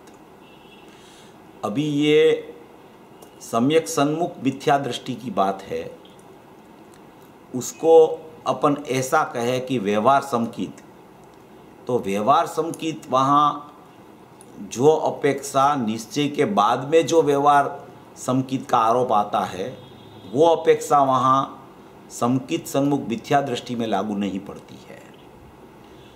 3 प्रकार का जो सम्यकत्व की बात 751 पत्र में जो श्रीमद् राजचंद्र जी ने ली है, उसमें उसने आप्त पुरुष की श्रद्धा का भी उल्लेख सबसे पहले समकित में किया है उसने। वो इससे पहले भी मेरे ख्याल से अपन ने चर्चा की थी। आप पुरुष का वचन की प्रतीति रूप जो भी बात उसने आई है, आज्ञा ने अपूर्व रुचि रूप जो काम करना ने स्वच्छंद निरोधपना ने वो सब बातें हैं, उसमें श्रीमद् राजचंद्र जी ने 3 प्रकार बताए। बाद में सम्यक प्रतीति का दूसरा प्रकार बताया है, वो निश्चय सम्यकत्व है। तो मूल बात अपन सोचे तो वहाँ जो उसने व्यवहार समकित की बात की है 3 प्रकार का समकित में, तो वो क्या है कि जिसको ये निश्चय समकित प्रतीति रूप प्रकट होने वाला होता है, उसकी पूर्व दशाओं में ऐसा व्यवहार नियम से होता है। अगर ऐसा व्यवहार नहीं हो तो उसको निश्चय सम्यकत्व पहले तो प्रकट नहीं होता। दूसरी बात यह है कि वो ऐसा व्यवहार है इसलिए वो निश्चय सम्यक प्रकट होता है, प्रतीति रूप वेदन रूप ऐसी बात भी नहीं है। मगर जब कोई जीव को सम्यकत्व प्रकट होता है, जैसे कि प्रतीति रूप सम्यकत्व जिसको प्रकट हो गया, समकित का दूसरा प्रकार वहाँ किया है, समकित रूप प्रतीति रूप समकित, तो वो प्रतीति रूप समकित के पहले जो आप्त पुरुष की श्रद्धा है, स्वच्छंदता में वो आरूढ़ नहीं होता है, उसको अमुक प्रकार से भेद ज्ञान की प्रक्रिया भी चलती है, और ये सब जो प्रकार आया है ना, उसको भी समकित कह दिया। क्यों समकित कह दिया? क्योंकि ऐसा जीव होता है उसको समकित होने वाला है, इसीलिए उसको भी समकित कह दिया। वो पंचाध्याय कर्ता ने भी लिया, पंचाध्याय कर्ता ने ऐसा लिया कि जो निश्चय नहीं का जिसको पक्ष आ गया, शुद्धात्मा का जिसको यथार्थ पक्ष आ गया कि मैं एक त्रिकाली द्रव्य हूँ, मैं शुद्धात्मा हूँ, मैं ज्ञायक परमात्मा हूँ, व्यवहार का निषेध और निश्चय का उसको पक्ष आ गया, तो वो निश्चय का पक्ष में ये सब आ जाता है। निश्चय का पक्ष वाले को आप्त पुरुष की श्रद्धा भी होती है, भेद ज्ञान का प्रकार होता है, स्वच्छंदपना उसको नहीं होता है। ये सभी बात जो उसकी रुचि इतनी प्रगाढ़ हो जाती है, ये सब बातें निश्चय समकित होने के पहले निश्चय का पक्ष में जीव को आ जाती है, ऐसा पंचाध्याय कर्ता ने कहा। और पंचाध्याय कर्ता ने उसको ऐसा पक्ष वाले को समकिति कह दिया, समकिति कह दिया। क्यों समकिति कह दिया? भावी नैगम नहीं से कि ये होने वाला है, इसको उस अपेक्षा से उसको वहाँ समकिति किया। ऐसे ही श्रीमद् राजचंद्र जी ने 751 पत्र में जो दूसरा तीसरा प्रकार को तो अपन सबको पता है, पहला प्रकार की बात में जो बात आई, आप पुरुष की श्रद्धा करना, उसकी आज्ञा और रुचि रूप वर्तना, स्वच्छंदता में नहीं होता है जो जीव, ये सब जो बातें उसने लिखी है वो समकित के पूर्व का व्यवहार ऐसा होता है जीव का, और इसीलिए ऐसा व्यवहार वाला जीव को समकित होने वाला है, उस अपेक्षा से उसको समकित भी कहने में आया है। ये एक बात है। दूसरी बात ये है कि स्मरण ज्ञान की जो बात है ना, वो स्मरण ज्ञान की बात भी ये निश्चय का पक्ष वाले में लागू पड़ती है। वो समकित सन्मुख मिथ्या दृष्टि और स्मरण ज्ञान, वो स्मरण ज्ञान वाला आगे है, उसका अर्थ ये है कि वो स्मरण ज्ञान वाले को सविकल्प स्वसंवेदन चलता है। सविकल्प स्वसंवेदन जिसको चलता है वो एकदम नजदीक पहुंच गया है वो जीव, कि अभी उसको अभी निर्विकल्प होने वाला है, अभी कोई भी समय में हो सकता है, उसको तुरंत हो सकता है। वो स्मरण ज्ञान जिसके पकड़ में आता है तो वो स्मरण ज्ञान में आत्मा का स्मरण चलता है, तो सविकल्प स्वसंवेदन वाली कोई स्थिति उसकी वहां प्रकट होती है। और वो स्थिति जब उसको प्रकट हो जाती है तो इतनी संतुष्टि आ जाती है। फिर भी ऐसी संतुष्टि नहीं होती कि निर्विकल्प अभी ज्ञान तो प्रकट नहीं हुआ, इसलिए उत्कंठा भी रहती है अंदर जाने की और शांति भी रहती है कि ऐसा ही स्वरूप है। जब तक नहीं आया हाथ में तब तक उसको अनुभूति करने का ऐसे ही बल चलता रहता है, और ऐसा स्वरूप है, ऐसा ख्याल में आ गया है तो हर्ष भी चलता है अंदर से। वो पूज्य बेन श्री ने दृष्टांत दिया है ना कि स्नान करने जाते हैं तो साबुन होता है, वो सब पूरे शरीर में आप साबुन लगा दो तो फिर साबुन गिर जाएगा, दिखता नहीं, वो फिर ढूंढता रहता है उसको मिल जाता है, फिर छूटता है, फिर मिल जाता है, फिर छूटता है। ऐसी स्थिति सविकल्प स्वसंवेदन वाले की, स्मरण ज्ञान वाले की हो जाती है। तो उसको ऐसा है कि अभी हाथ में आ जाएगा। वो बेन श्री बोलते थे ना, इधर तक आ गया, इधर तक आ गया, इधर तक आ गया। तो क्या वो ऐसा होता है इधर तक आता है? ऐसा नहीं होता है, ऐसा कुछ नहीं होता है, मगर ऐसा ही लगता है कि मैं ही परमात्मा हूं, बस मुझे ख्याल में आ गया अभी, और अभी होने वाला है, अभी होने वाला है ऐसा। तो ये जो स्मरण ज्ञान की बात है न, वो नियम से निर्विकल्प अभी होने वाला है, उसकी बात है। और टाइम भी लग जाता है उसमें बहुत, ऐसा नहीं कि तुरंत होना। तुरंत का मतलब है कि लंबा काल नहीं जाने वाला। तुरंत का मतलब ये होता है कोई 2-5 साल भी चला जाता है, ऐसा नहीं है नहीं जाता है, मगर उसका मतलब ये कि अनादिकाल की अपेक्षा है वो तुरंत बोला जाता है। तो ये स्मरण ज्ञान की चर्चा, ये माने कि ये प्रथम समकित का 3 समकित में प्रकार की चर्चा, और पंचाध्यायी ने जिसको समकिति ही कह दिया निश्चय का पक्ष वाले को, ये सब बातें को समकित कहने का आशय ये है कि वो निर्विकल्प वेदन वाला समकित नहीं है। वो निर्विकल्प वेदन वाला समकित तो आत्मा का स्वसंवेदन पूर्वक प्रतीति पूर्वक होता है, वही होता है, मगर उसके पूर्व की भूमिका को भी ज्ञानियों ने समकित कह दिया है कहीं जगह पे। तो वो भावी निगम नहीं से कि उसको होने वाला ही है, वो अपेक्षा वहां अपने को समझनी चाहिए। सचमुच में समकित भी उसी समय स्वसंवेदन होता है, उसको अतीन्द्रिय ज्ञान उसका प्रकट होता है, अतीन्द्रिय आनंद आता है उसको।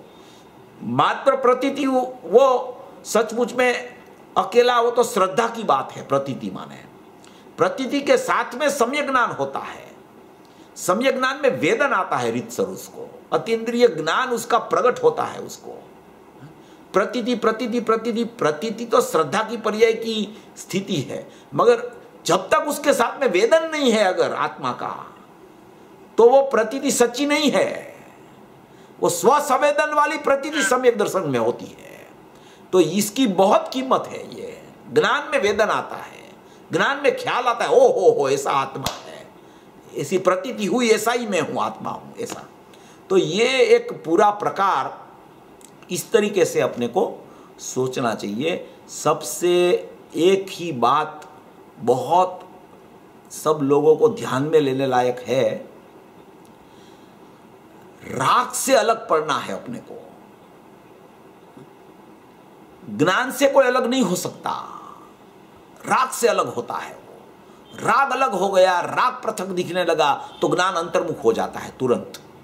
सोगानी जी को क्या हुआ? राग और ज्ञान की पृथकता से अनुभूति हुई है, राग और ज्ञान की पृथकता से अनुभूति हुई है। वो दृष्टि का विषय की बात तो अनुभूति के बाद में उसने जोर शोर से की है, अनुभूति तो भेद ज्ञान से हुई है उसको। ये पॉइंट भूल गए हैं लोग, और लोग उसने जितनी दृष्टि के विषय की बात की ना उसके पीछे पड़ गए हैं लोग। मगर दृष्टि का विषय की बात कब कर सकेगा जीव कि पहले राग से पृथक होगा। वो राग से पृथक होके राग और ज्ञान का भेद ज्ञान ही नहीं चलता है और दृष्टि का विषय का विकल्प चलता रहता है। सोगानी जी ने ऐसा नहीं किया। सोगानी जी पहले राग से पृथक हो गए खुद, और ज्ञान में आत्मा का अनुभव कर लिया उसने राग से पृथक होके, फिर दृष्टि के विषय की मस्ती चढ़ी है उसको। तो ये पहले में पहला प्रकरण ये है, भेद ज्ञान का प्रकरण है। भेद ज्ञान में राग से पृथक होना है कि राग मेरा स्वरूप नहीं है, ज्ञानमय आत्मा मेरा स्वरूप है, ऐसा भेदज्ञान की प्रक्रिया पहले में पहले चले तो ये सब निर्णय भी आ जाएगा, स्मरण ज्ञान भी आ जाएगा, स्वविकल्प स्वसंवेदन भी आ जाएगा और बाद में निर्विकल्प स्वसंवेदन भी प्रकट हो जाएगा। ये सब ऐसी चर्चा है। बेंसरी ने भी बहुत सी जगह पे ये सब खुलासा किया है, उसकी तत्व चर्चा में भी आता है।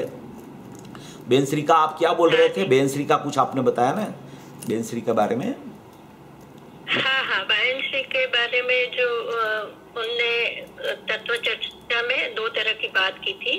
एक बात यह कही थी कि जो सम्यक सन्मुख बाद में जो हम मिथ्या दृष्टि लगाते हैं ना, मोक्ष मार्ग प्रकाशक में जो सात्विकार में जो बात है, तो उन्होंने एक जगह ऐसी बात की थी कि मिथ्या दृष्टि नहीं लगाना वहां पर, क्योंकि वो अभी पाने ही वाला है। तो हाँ बस तो यही बात है, यही वो भावी निगम नहीं से उसको मिथ्या दृष्टि क्यों कहे हम? मिथ्या दर्शन तो उसका जाने वाला है, इसलिए तो वो समकित सन्मुख हुआ है। अभी उसको मिथ्या दृष्टि की मोरछाप मत लगाओ, ऐसा कहना चाहते हैं वो मिथ्या दृष्टि नहीं है, उसको मिथ्या दृष्टि से मत देखो, तो अभी समकित पाने वाला है, ऐसा कहने का आशय है उसका। ऐसा बहुत अच्छी बात है, ज्ञानियों ने बहुत स्पष्ट किया है। हाँ, और एक जन ने ऐसा प्रश्न सम्यक सन्मुख मिथ्या दृष्टि का प्रश्न किया। अभी वो प्रत्यक्ष में होते हैं तो उनको पता चल जाता हो कि किसके यहाँ से ये प्रश्न आया है, किस तरह से आया है।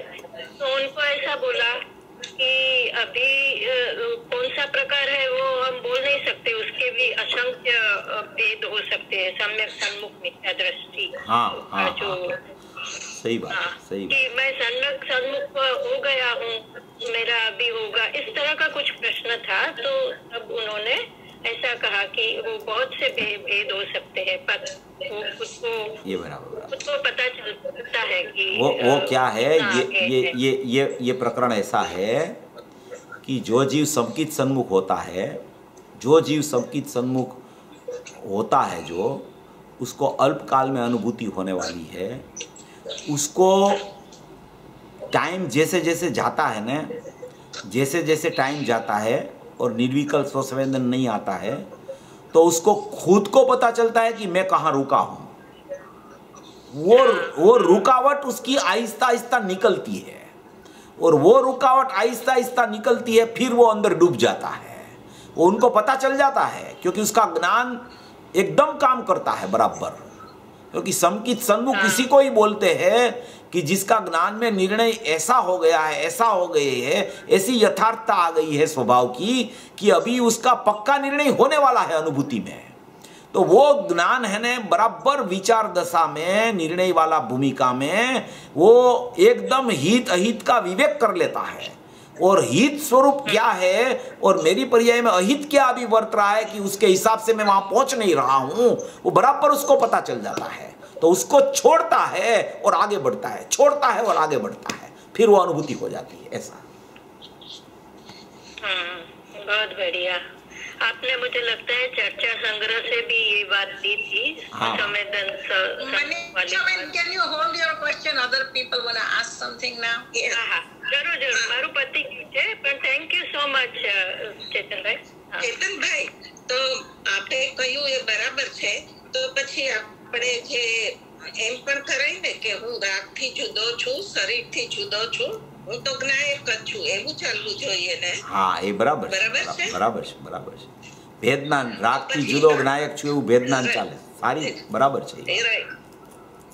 અને જસ્ટ માઇનર ક્વેશ્ચન પૂછવા છે. સ્વભાવમાં જે હોય એટલે એ તો બધું શુદ્ધ જ છે, તો એ જ પર્યાયમાં આવે, એ જ કેવી રીતે આપણે કોઈને સ્વભાવ સમજાવતા હોય દ્રષ્ટિનો વિષય, તો કારણ કે ઘણાને આની ઉદ્ધવતા બહુ હોય છે, પુણ્ય પાપની, એટલે પાપની નહીં, પુણ્યની. તમે શરૂઆતમાં કીધું કે વ્રત નિયમ ને એવું, તો સીધી દ્રષ્ટિ એમ જ કહેવાય ને કે જે સ્વભાવમાં છે એ જ પરિણામમાં આવે, બાકી બધું વિભાવ અને भेद એમ કહેવાય ને? हाँ, ऐसे कि भाई वो कोई राग करने का आत्मा में गुण तो है नहीं, इसलिए आत्मा में राग करने का गुण नहीं है, इसलिए राग तो अधर से होता है परलक्ष्य से होता है और स्वभाव में जो होता है वही पर्याय में प्रकट होता है। इसलिए वो राग तो प्रकट होता है, वो विभाव है, परलक्ष्य से होता है। और स्वभाव में से आने वाला तो ज्ञान और आनंद है। शुद्धता आती है स्वभाव में से, अशुद्धता तो आती नहीं है। इसलिए स्वभाव को याद करना, मुख्य करना, उसकी दृष्टि करना, ऐसा कह सकते हैं। એક જ વસ્તુ કે વેદન આપણે કહીએ કે દુઃખનું વેદન થાય છે, તો એકચ્યુઅલી આત્મામાં દુઃખ નથી અને પૂતગલમાં નથી, પણ આપણે જે એકત્વ માન્યું છે શરીરમાં, તમે સમજાવ્યા 17-18 ગાથામાં 7 બુદ્ધિ ત્યાં લગાડીને, એટલે ઈ રાગ જ છે ને शरीर साथ है। राग का प्रकरण है। कोई भी जीव को या तो आत्मिक ज्ञान का वेदन होता है या तो कोई भी जीव को राग आदि के ज्ञान का वेदन होता है। वेदन ज्ञान का होता है, मगर ज्ञान में जहाँ लक्ष्य है राग का तो उसको आकुलता वाला ज्ञान का वेदन बोला जाता है। और निराकुल स्वभाव के ऊपर लक्ष्य है तो उसको ज्ञान में निराकुरता का वेदन बोला जाता है।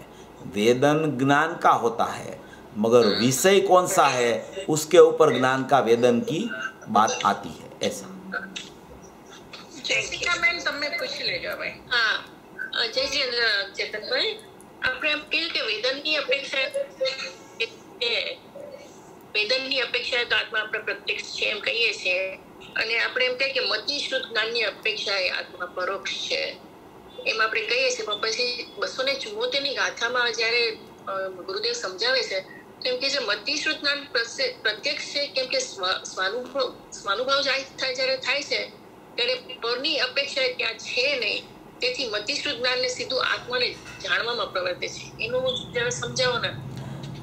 ऐसा है कि कोई भी ज्ञान होता है, कोई भी ज्ञान ले लो आप, तो मति श्रुत या तो केवल ज्ञान कोई भी ले लो, तो केवल ज्ञान और मति श्रुत में वेदन में कोई फर्क नहीं है। मति श्रुत में भी वेदन आता है आत्मा का सम्यक मति श्रुत में, और केवल ज्ञान में भी भगवान आत्मा का वेदन आता है। दोनों ज्ञान वेदन प्रत्यक्ष है, मगर मति श्रुत ज्ञान जो होता है वो प्रदेश प्रत्यक्ष नहीं है, और केवल ज्ञान है वो प्रदेश प्रत्यक्ष है। इतना दोनों में अंतर है। इसलिए वेदन तो मति श्रुत में भी आत्मा की अनुभूति होती है तब आता है, और केवल ज्ञान में भी वेदन होता है, मगर वेदन में फर्क क्या है कि मति श्रुत में जो सम्यक मति श्रुत में आत्मा का वेदन आया, उसमें आत्मा के असंख्य प्रदेश है। वो एक एक प्रदेश में अनंत गुण विस्तार से पड़े हुए हैं। वो प्रदेश रूप ऐसा नहीं दिखता, वहाँ खाली वेदन ही होता है। और केवली परमात्मा को जो वेदन होता है आत्मा का, उसमें एक एक प्रदेश दिखते हैं, उसमें अनंत गुण का परिणमन दिखता है। अनंत गुण कैसे पड़े हैं वो भी दिखते हैं। अनंत गुण में से कौन से गुण का कहाँ कैसे वेदन आया वो भी मालूम पड़ता है। वो उसको प्रदेश प्रत्यक्ष बोला जाता है। तो केवली को वेदन और प्रदेश दोनों प्रत्यक्ष होता है।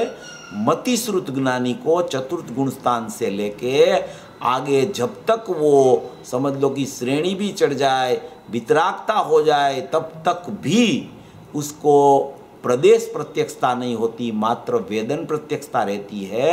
और केवल ज्ञान होवे तब वेदन प्रत्यक्ष और प्रदेश प्रत्यक्ष दोनों उसको चलता रहता है। ऐसी व्याख्या ये कहने में आती है इसमें।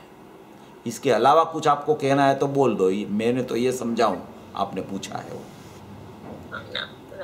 Thank you. અહીંયા આપણે પૂરું કરીએ, અને હવે સવાલ હોય તો કાલે પૂછજો, નહીં તો નેક્સ્ટ વીક પૂછજો।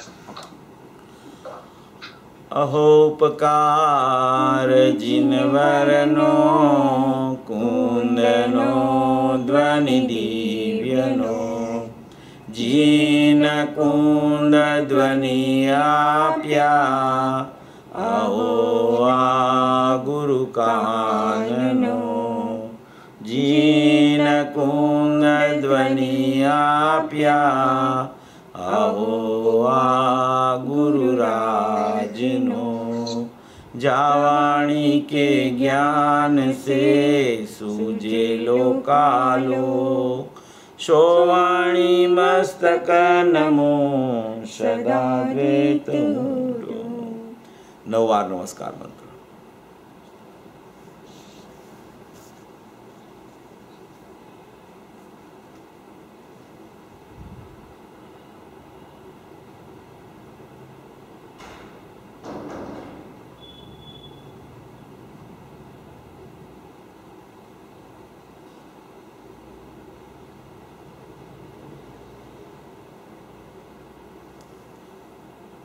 बोलो मंगलमयी जिनवाणी मातनो जय हो।